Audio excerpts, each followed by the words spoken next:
9월이 시작이 되면서 사실 이제 그동안에 우리가 한 해 동안 우리 교회 표어로 정했던 것이 예수님의 마음을 품고 살아가는 한 해가 되기를 소망하면서 이제 표어를 정했잖아요. 예수님 마음으로 살아가는 하나님 백성 공동체 현대교회. 가을을 맞이하면서 이 부분을 다시 좀 리마인드하는, 되새겨보는 이런 시간을 갖고 싶어서 지난주와 이번 주에 똑같은 본문을 가지고 함께 지금 말씀을 나누고 있습니다. 지난주 제목은 내게 사는 것이 그리스도니, 오늘은 그 뒷부분 죽는 것도 유익함이라. 같은 얘기입니다. 같은 얘기인데 이 말씀이 정말 그리스도를 마음에 품고 살아가는 우리에게 보석과 같은 말씀이 되기를 바라고, 예수님 마음으로 살아가길 원하는 여기 앉아 계신 또 온라인으로 예배하는 모든 성도들과 이 땅에 그리스도를 믿는 모든 이들에게 내게 사는 것이 그리스도니 죽는 것도 유익함이라. 사도 바울이 로마 감옥에 갇혀 있으면서 풀려나면 복음을 전하니 내게 사는 것이 그리스도가 되고 죽어도 천국 가는 백성이 되는 거니까 죽는 것도 유익함이라. 이렇게 이 둘 사이에서, 삶과 죽음 사이에 끼어서 어떤 것이 내게 오든 그 모든 것이 다 하나님의 은혜라고 고백했던 사도 바울처럼 저와 여러분 모두가 다 진실한 마음으로 주를 만나는 기회가 되었으면 좋겠습니다. 코로나가 와서 세계적으로 팬데믹이 되면서 예배가 작년 3월부터 우리가 이제 중단이 되었지 않습니까? 함께 모여서 드리는 예배가.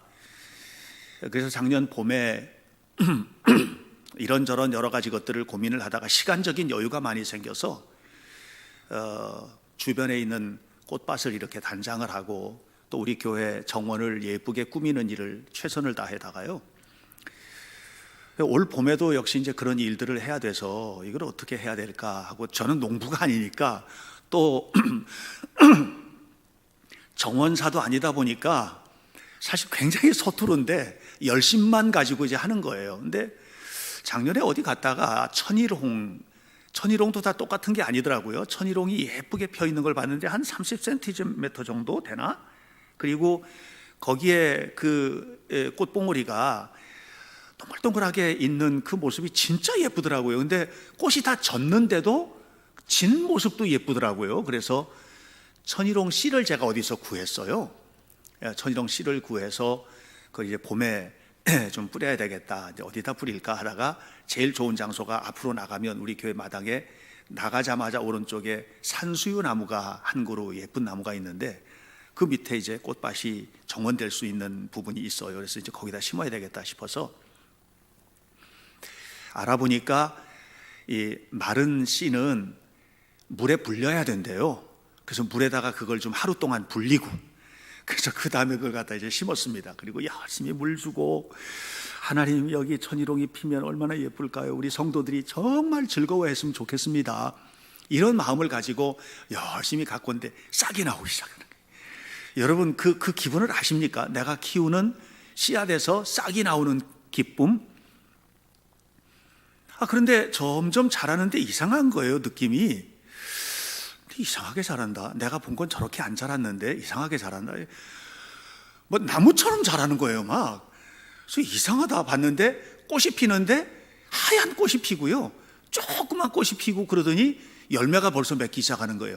까마중인 거예요. 세상에, 그걸 정성껏 심었는데 천일홍이라고 심은 게 까마중이 나온 거예요. 여러분 아마 예배 마친 다음에 나가서 한번 보십시오. 산수유 나무 밑에 전부 다 뿌리채 뽑아가지고 거름이나 대라 하고 거기다 쌓아놨습니다. 천일홍을 기대를 했는데 까마중이 나온 거예요. 오늘 하나님이 우리에게 기대하시고 심어놓은 것들이 있어요. 하나님이 기대하신 것을 열매를 맺으셔야 돼요. 여러분 까마중을 맺으면 다 뿌리채 뽑힐 수 있습니다. 제가 이걸 보면서 이사야서 5장에 나오는 말씀이 마음에 콱 하고 왔어요. 이사야서 5장을 보면 포도원의 노래라는, 이사야가 하나님의 영으로 충만해서 부르는 노래입니다. 포도원의 노래를 하나님의 마음으로 선포하는 그런 이야기가 나옵니다. 이런 겁니다. 어떤 농부가 포도원을 만들기 위해서 마당에 이제 들에 돌멩이 다 걷어내고 울타리도 만들고 짐승들 접근하지 못하도록, 그리고 거름도 주고 망대도 세워서 정말 멋진 포도원을 만들고 이제 극상품 포도나무를 심은 거예요. 거기다가 극상품 포도나무를, 성경은 그렇게 얘기합니다. 극상품 포도나무를 심었더니 들포도를 맺은 거예요. 하나님께서, 이 농부가 원하는 것은 극상품 포도를 심고 달콤한 좋은 포도 열매를 맺기를 기다린 거예요. 그런데 들포도를 맺은 거예요. 천일홍을 기대하면서 심은 씨앗에서 까마귀이 나온 거예요. 저는 가슴이 덜컥 내려앉았어요. 내 모습이 아닐까? 우리 교회의 모습이 아닐까? 우리 성도들은 정말 하나님이 기대하시는 극상품 성도가 되었을까? 하나님이 기뻐하시는 극상품 포도 열매를 맺었나?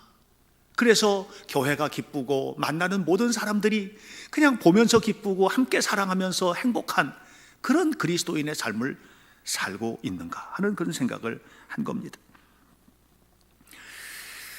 여러분 모두가 다 하나님이 기뻐하시는 삶을 살아가시기를 간절한 마음으로 축복합니다. 지난주에 이미 우리가 말씀을 나눴던 것처럼 사도행전 9장에서 사도 바울이 예수님을 만나잖아요. 다메섹으로 내려가는 길가에서 예수님을 만나는 장면이 나오지 않습니까? 사도행전 9장 5절을 보면 예수님을 만난, 빛이 강하게 내리쬐는데 그 모습을 보았던 바울이, 사울이라는 청년이죠. 아직 변화되기 전에 사울이라는 이 청년이 그 빛 가운데 꼬꾸라치면서 음성을 듣고 첫 번째 했던 소리가, 우리 성경에는 주여 누구십니까? 이렇게 나와 있는데, 영어 흠정역 성경 킴 제임스 버전을 보면 Lord, what will have me to do? 이렇게 얘기하거든요. Lord, what will thou have me to do? 주님, 내가 뭘 하면 되겠습니까? 나에게 무엇을 원하십니까? 이렇게 묻거든요. 저는 그냥 목회를 하면서 항상 이게 제 마음속에 이 좀 어려운 말로 해서 존재론적인 질문이에요. 주님, 오늘 나에게 어떤 목회를 원하십니까? 오늘 제가 만나는 사람들에게 어떻게 대하길 원하십니까? 하나님, 우리 교회에 원하시는 것은 무엇입니까? 이게 항상 질문이에요. 그러면 하나님은 한 번도 대답 안 해주신 적이 없어요. 저는 여러분들 늘 이 질문하고 다니시길 바랍니다. 직장에 출근해서 책상에 앉아서도 하나님, 오늘 이 직장 생활을 통해서 하나님이 원하시는 것은 무엇입니까? 자녀들을 키울 때도 엄마가 자녀들에게 하나님, 이 아이들을 어떻게 키우시길 원하십니까? 하나님이 대답해 주실 거예요. 어느 순간인가 막 화나는 일이 있을 수 있잖아요. 막 화가 나는 거예요. 화가 나는데, 하나님, 제가 지금 너무 화가 나는데요, 어떻게 하길 원하십니까? 하나님은요, 반드시 응답 주세요. 원수 같은 사람을 만나야만 하는 이런 순간에도, 하나님, 제가 오늘 저 원수 같은 사람을 만나야 되는데 어떻게 하기를 원하십니까? 그러면, 야, 원수잖아, 원수니까 함부로 대해, 아무것도 아니게 대해, 그리고 속을 박박 긁어놔, 이렇게 말씀하신 적은 한 번도 없더라. 제 경우에는 내가 너를 사랑한 것처럼 너도 사랑해야 되지 않아? 이렇게 하나님은 항상 얘기해 주셨어요. 그래서 사도 바울이 이 질문, 하나님, 내가 무엇을 하기를 원하십니까? 라고 하는 이 질문은 사도 바울의 평생의 질문이었습니다. 저는 예수님의 마음을 품고 살아가는 우리 현대교회 성도들이 된다는 것은 뭐냐? 예수님께서 바울이 주님 앞에 했던 이 질문을 기뻐하셨던 것처럼 오늘 우리도 이 질문을 하면서 살아야 된다. 그런데 저는 이 질문에 대한 그런 내용들을 묵상을 하면서요, 성경 전체에 사도 바울의 간증들이 참 많이 나오거든요. 굉장히 여러 군데 나옵니다. 그 중에 2개의 간증을 오늘 말씀의 테마로 붙들었습니다. 그 한증은, 하나는 사도행전 26장에 나오는 아그리빠 왕 앞에서 했던 간증이고요, 또 하나는 매우 짧은 본문인데 로마서 8장에 나온 사도 바울의 아주 짧은 고백, 이 고백을 저는 간증으로 삼았어요. 이 말씀을 가지고 여러분들과 함께 내게 사는 것이 그리스도니 죽는 것도 가하다는 사도 바울의 삶이 내 삶이 되도록 하기 위하여 어떻게 살아가야 될지를 함께 좀 생각하려고 합니다. 사도행전 26장을 보면 이제 그 당시에 총독이 베스도 총독인데, 이 베스도라는 총독이 아그리빠 왕의 방문을 이제 받습니다. 아그리빠 왕이 베스도 총독을 방문하게 돼요. 그리고 아그리빠 왕과 그의 친구들, 많은 사람들이 함께 모여서 질펀하게 먹었겠죠. 그랬는데 아그리빠 왕이 이제 바울이 여기에 있는 것을 안 거예요. 그리고 이 바울이라는 사람을 만나보고 싶은 겁니다. 그래서 베스도에게 바울을 만나기를 요청을 하고, 그리고 이 베스도는 아그리빠 왕 앞에 바울을 데려다 놓습니다. 바로 그 총독 베스도 앞에서 바울과 이 베스도 사이에서 오고 갔던 이야기, 이게 이제 간증의 형태로 사도행전 26장에 나오는데, 전 너무 감동이 되는 거예요. 어떤 감동이냐 하면, 지금 한 30년 정도 지난 거거든요.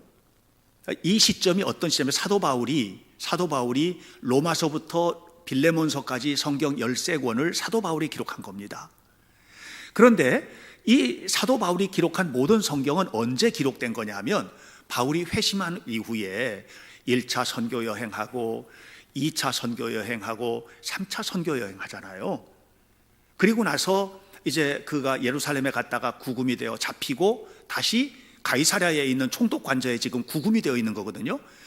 그러니까 지금 사도행전 26장, 사도행전 9장부터 26장 이 사이에 거의 대부분이, 다는 아닌데 거의 대부분이 이 사이에 기록된 성경들이에요.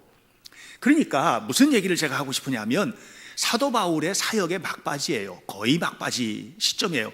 지금 25년에서 30년 정도 지난 시점이에요. 바울이 예수님을 만나고 그렇게 긴 세월이 지난 시점에서 지금 사도행전 26장에 아그리빠와 만나고 있는 것입니다. 그때 사도 바울의 나이는 아마 거의 이제 초로, 그 당시에로 보면 지금 60, 70이라도 신중년이라고 하는데, 그때 나이로 보면 이제 초로의 나이죠. 이런 나이의 사람입니다. 그가 고백을 합니다. 그런데 변함이 없는 거예요. 옛날에 그가 처음 주님 내가 무엇을 하기를 원하십니까? 라고 고백했던 그때의 바울의 마음이나 지금의 바울의 마음이나 변함이 없는 거예요. 갈라디아 3장 1절을 보면 사도 바울이 갈라디아 교인들에게 이런 얘기를 합니다. 어리석도다 갈라디아 사람들아, 이런 얘기를 합니다. 갈라디아 사람들이 어리석다는 거예요. 왜 어리석으냐? 그 이유를 갈라디아 5장 7절에 이렇게 말합니다. 너희가 전에는 다른 박질을 잘 하더니, 무슨 얘기예요? 예수 잘 믿더니 이 말이거든요. 예수 잘 믿더니 왜 이렇게 꼬꾸라졌냐? 옛날에 너희가 예수 잘 믿더니 왜 이렇게 무너졌냐? 이렇게 얘기를 하는 거예요. 오늘 여러분의 신앙은 어떠십니까? 오늘 온라인으로 예배하는 우리 성도님들, 또 오프라인으로 지금 이곳에서 예배하는 여러분들의 모습은 어떠십니까? 은혜 받았던 때나 지금이나 똑같습니까? 처음 신앙생활 시작할 때나 지금이나 똑같습니까? 바울은 변함이 없는 거예요. 너무나도 변함이 없는 거예요. 그런데 갈라디아 사람들은 꼬꾸라졌어요. 너희가 다른 박질 잘하더니 왜 이렇게 됐느냐? 무엇이 너로 하여금 이렇게 만들었느냐? 이렇게 지금 책망을 하고 있는 거거든요. 저는 제 마음에 간절한 소망이 있다면 우리 현대교회 성도들, 저도 그렇고 여러분들도 그렇고 모두가 다 사도 바울처럼 처음이나 지금이나 변함없이 하나님 앞에 살아가는 건강한 신앙인들이 되시기를 축복합니다. 사도행전 26장에서 지금 여러분들에게 제가 하고 싶은 얘기는 뭐냐 하면, 사도행전 26장을 통해서 하고 싶은 얘기는 지금이나 늙어서나 변함없는 신앙생활을 했으면 좋겠다고 하는 그런 얘기입니다. 사도 바울이 아그리빠 왕 앞에서 간증을 하잖아요. 간증이 다 끝나고 났더니 아그리빠가 뭐라고 그럽니까? 바울아, 네가 작은 말로 몇 마디 하지도 않고 몇 마디 하지 않는 적은 말로 나를 설득해서 예수 믿게 하려고 하는구나. 그리스도인이 되게 하려는도다. 이렇게 이야기를 합니다. 저는 이 말씀을 이렇게 이 아그리빠 왕의 이야기를 들으면서 무슨 생각이 드느냐 하면, 이 아그리빠 왕의 마음이 출렁이고 있다. 바울이 지금 옛날 변화되기 전에 사도 바울의 모습은 어떤 모습입니까? 스마트한 젊은이 아닙니까? 최고의 공부를 하고 최고의 명예를 누리고 누구나 부러워할 만한 그런 젊은이였잖아요. 그런 젊은이였을 때 사도 바울이 어떤 생각을 가졌어요? 내가 생각하는 게 다 옳다. 그래서 내 생각과 다른 사람들은 모두 잡아들이고 예수 믿는 사람들도 다 잡아들이고 스데반도 때려 죽이고 이렇게 하면서 자기와 반대편에 서 있던 사람들을 몽땅 잡아서 죽이는 이런 일을 했단 말이에요, 바울이. 그런데 지금 늙은 바울, 아그리빠 왕 앞에 서 있는 바울의 모습은 스마트한 젊은이가 아닙니다. 구금되어 있는데 새 옷 입었겠습니까? 초라한 옷을 입고 두 손도 묶이고 발에는 착고가 채이고 이렇게 하면서 나와가지고 지금 이야기하는 그 바울의 말을 듣고 아그리빠의 마음이 출렁이고 있는 거예요. 그때 바울이 이렇게 말합니다. 왕이여, 들으십시오. 내가 말을 많이 하건 적게 하든 그게 중요한 게 아니라 내가 지금 초라한 모습으로 서 있는 거, 내가 손발에 묶여 있는 거, 이거 빼놓고 나머지는 다 나와 같기를 원합니다. 이렇게 얘기했습니다. 다 나와 같기를 원합니다. 얼마나 멋진 선언입니까? 바울은 변하지 않았어요. 옛날 사도행전 9장에서 예수님을 처음 만났던 순간이나 그때로부터 30여 년이 지나서 전도 여행을 하고 때로는 수많은 어려움을 당하고 힘든 일을 만나고 그리고 지금 30년이 지난 이 시점에까지 그는 변하지 않고 있는 겁니다. 사람이 누군가를 사랑하면 뇌하수체에서 도파민이 나온답니다. 이 도파민이 나오는데 이 도파민은 사람을 흥분시키는 그런 반응을 한다는 거예요. 그래서 어떤 젊은 형제가 자매를 보고 너무 예쁜 자매를 만나서 그냥 너무너무 좋은 거예요. 그러면 도파민이 막 나오는 거예요. 그래가지고 뭐든지 잘해주고 싶고 뭐든지. 그래서 어디 가서 자리에 앉을 때도 그냥 앉아 잠깐만 기다리세요 하고 그 자리 다 닦고 털어내고 이제 앉아도 돼요 하고 얘기 나누고 그리고서 얘기를 하다가 무슨 때로는 좀 이상한 얘기를 해도 그렇구나 그랬어요 이렇게 얘기를 하고 그래가지고요 이 두 사람이 다 결혼을 한 거예요. 마치 우리 김광래 목사님과 이한나 사모님이 그런 식으로 해서 결혼을 한 거예요. 이렇게 결혼을 했단 말이에요. 결혼을 하고 났는데 어딜 갔는데 자리에 앉아야 되는데 여기 지저분한 것도 좀 있는데 기다렸더니 안 털어주는 거예요. 옛날에는 다 해줬거든요. 안 털어주는 거예요. 그래서 좀 닦아줘요 그랬더니 그냥 앉아. 더러워지면 빨면 되지. 사람이 변한 거예요. 근데 여러분 아셔야 돼요. 이게 변한 게 아니라 원래 이 사람이 그런 사람이에요. 원래 그런 사람인데 도파민이 막 분비가 됐을 때는 이게 흥분이 돼가지고 전혀 자기가 아닌 행동을 한 거예요. 그랬다가 이제 본래 모습으로 돌아온 거예요. 여러분 이걸 아셔야 돼요. 사람은 본성이라는 게 있어요. 저는 우리 교회 성도들을 꿈꾸면서 그런 생각을 해요. 결혼할 때나 연애할 때나 나이 늙어서나 변함없는 모습으로 막 도파민이 끊임없이 분비되는 것처럼 이렇게 행복한 평생의 삶을 살았으면 좋겠다. 그렇게 살면 얼마나 좋을까? 그게 목사로서의 저 기대예요. 그렇게 되려면 두 가지 중에 하나가 필요하거든요. 하나는 우리 김광래 목사처럼 본성이 좋든지, 저 사람은 지금도 그렇게 살더라고요 보니까. 그러니까 본성이 좋으면 이게 옛날이나 지금이나 똑같이 그렇게 친절하게 하는 거예요. 아내에게도 모든 사람에게 그렇게 하는 거예요. 본성이 좋든지, 아니면 저처럼 본성은 별로 안 좋은데 예수님을 믿고 변화가 됐든지, 둘 중에 하나인 거예요. 여러분, 그런데 사도 바울의 삶을 보니까 이 사람이 본성이 그랬던 사람은 아닌 것 같아요. 그런데 그가 예수님을 만난 다음에 완전히 존재가 바뀌고 나니까 10년이 지나든 20년이 지나든 30년이 지나든 변함없이 주님을 사랑하고 내게 사는 것이 그리스도니 죽는 것도 유익함이다, 이렇게 고백을 하고 있는 것입니다.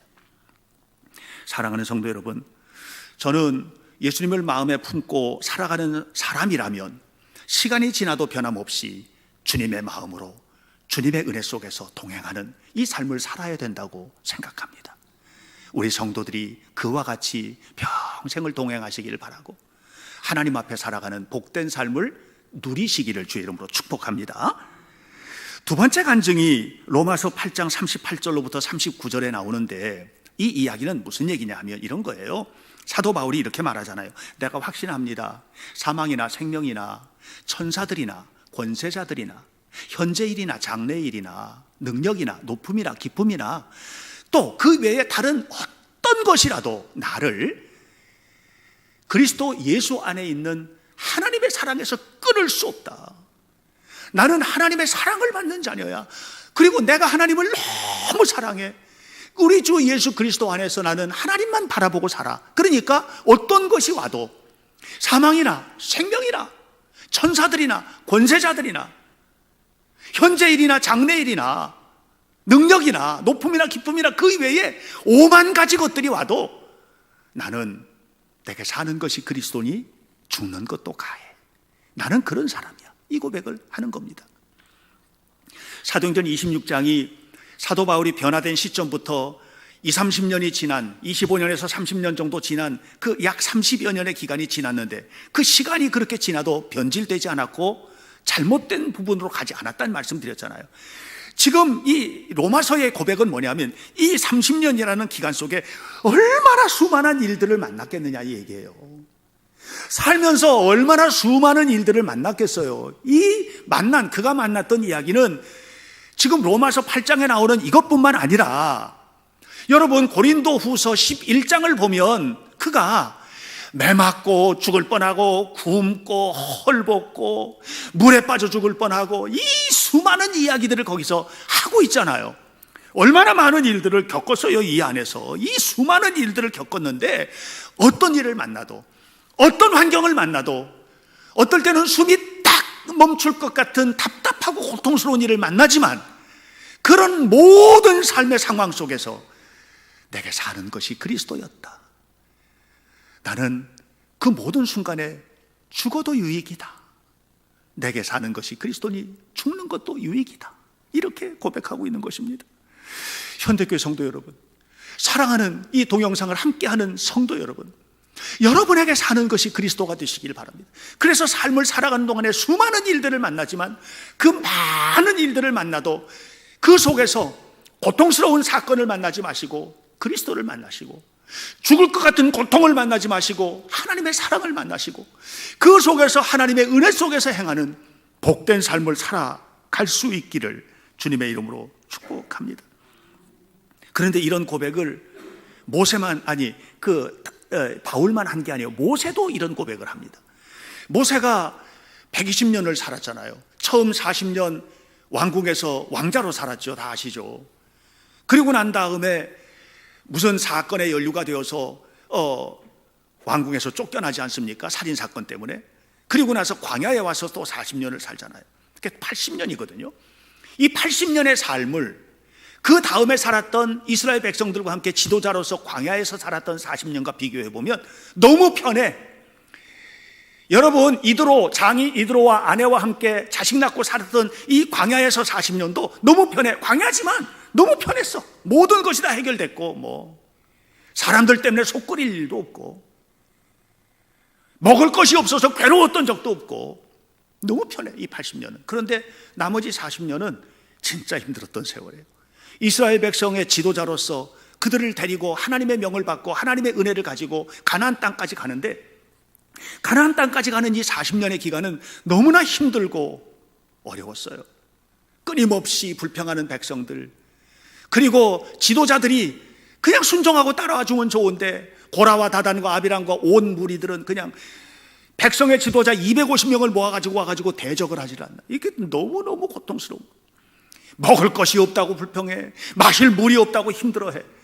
그런데 모세는 희한한 고백을 합니다. 신명기 2장 보면 2장 7절에서 이렇게 말합니다. 그런데 이 광야라고 하는 곳이 여러분 너무나 힘든 곳인 거 아시죠?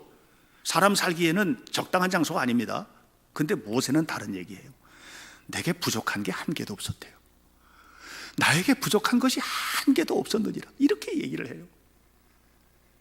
사도 바울이 이 30여 년의 기간을 보내면서 사도행전 26장까지 오는 그 과정에서 그가 내가 사는 것이 그리스도고 죽는 것도 유익해. 모든 것이 다 하나님의 은혜야.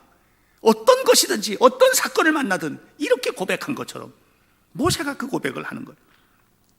모세에게 광야는 하나님 나라였어요. 모세가 만나는 모든 사건은 하나님의 손길이었어요. 심지어는 신명기를 보면 희한한 얘기가 나와요. 신명기 23장을 보면 모세가 정말 특별한 얘기를 하거든요. 광야를 가다가 광야에서 이렇게 삶을 살아가는데, 광야는요 아무렇게나 살아도 되는 곳이에요. 광야잖아요. 아무데나 오줌 놓고 아무데나 똥 놓고 이래도 괜찮아요. 그런 곳이에요. 그런데 모세는 그렇게 생각하지 않았어요. 이 형편없는 광야인데도 너희가 똥을 놓고 싶으냐? 그러면 삽 들고 진영 밖으로 저 멀리 가서 땅을 파고 거기다가 대변을 보고, 그리고 그걸 다 덮어놓고 그리고 와라, 이렇게 얘기를 하거든요. 그런 얘기가 신명기 23장 12절로 13절에 나오거든요. 그러니까 모세에게는요 그냥 이 광야가 더럽고 황폐한 광야가 아니라 이게 하나님께서 이 백성을 이끌어 가시는 현장인 거예요. 어느 것 하나도 소중하지 않은 게 없는 거예요. 지금 우리가 만나는 일들이 힘든 일일 수 있어요. 지금 우리가 만나는 일이 사망일 수 있고요. 지금 우리가 만나는 일들이 고통스러운 일일 수 있고요. 아무리 둘러봐도 희망이라고 하는 보이지 않는 그런 장소일 수도 있어요. 그러나 그 속에서 하나님의 손길을 발견하셔야만 합니다. 이것이 우리가 살아내야 할 이유인 것입니다. 만약 우리가 사는 것이 그리스도니라고 말한다면 죽는 것도 유익이죠. 왜요? 하나님과 함께 있는 자리니까요. 내게 사는 것도 죽는 것도 다 하나님의 은혜인 겁니다. 이렇게 살아가는 사람이라면 하나님의 사랑을 받게 될 겁니다. 하나님이 약속하신 복을 누리게 될 것입니다. 하나님의 평화를 누리게 될 겁니다. 이 안에 하나님의 샬롬, 거룩한 평화가 흘러서 넘치게 될 것입니다. 나의 간절한 기대와 소망을 따라 아무 일이든지 부끄러워하지 아니하고 지금도 전과 같이 담대하여 살든지 죽든지 내 몸에서 그리스도가 존귀히 되게 하려 하나니 이는 내게 사는 것이 그리스도니 죽는 것도 유익함이라. 우리 현대교회 성도 여러분, 여러분들이 하루하루 살아가는 모든 날 동안 평생의 과정에서 하나님 앞에 살아가시길 바랍니다. 매일매일 만나는 사건들이 수만 가지를 만나더라도 흔들림이 없이, 바울처럼 흔들림이 없이 어떤 것이 와도 나를 우리 주 예수 그리스도 안에 있는 하나님의 사랑에서 끊을 수 없으리라 고백하며 이겨내시길 바랍니다. 그리고 내게 사는 것이 그리스도니 죽는 것도 유익함이라고 고백하시기를 바랍니다. 이렇게 하며 매일매일을 살아가는 우리 현대교회 성도들의 삶에는 하나님의 은총이 하늘문을 여시고 부어주시는 축복이 가득하게 임하게 될 줄로 믿습니다. 기도하겠습니다. 살아계신 하나님의 은혜를 감사합니다. 어떤 사람은 돈이 최고라고 말을 하지만 내게 사는 것이 돈이니 죽는 것도 유익함이라 이렇게 말하지는 않고, 어떤 사람은 세상에서 즐거운 일들이 얼마나 많은데 그러나 내게 사는 것이 즐거움이니 죽는 것도 유익함이라 이렇게 말하지도 않고, 명예를 향하여 불나방처럼 덤벼드는 사람들도 내게 사는 것이 명예니 죽는 것도 유익함이라고 말하지는 않습니다. 그러나 우리 그리스도인들은 사도 바울처럼 내게 사는 것이 그리스도라면 죽는 것도 유익함이라고, 우리가 삶을 살아가면서 수많은 일들 사이에 끼어 있지만 내가 살아가는 이유가 그리스도라면 하나님, 주님께서 뜻대로 행하시옵소서 고백하며 하나님 앞에 살아가는 거룩한 백성들이 되도록 인도해 주옵소서. 사랑하는 모든 성도들의 삶 속에 오직 주님의 영광만 드러나기를 원하며 예수님의 이름으로 기도하옵나이다. 아멘.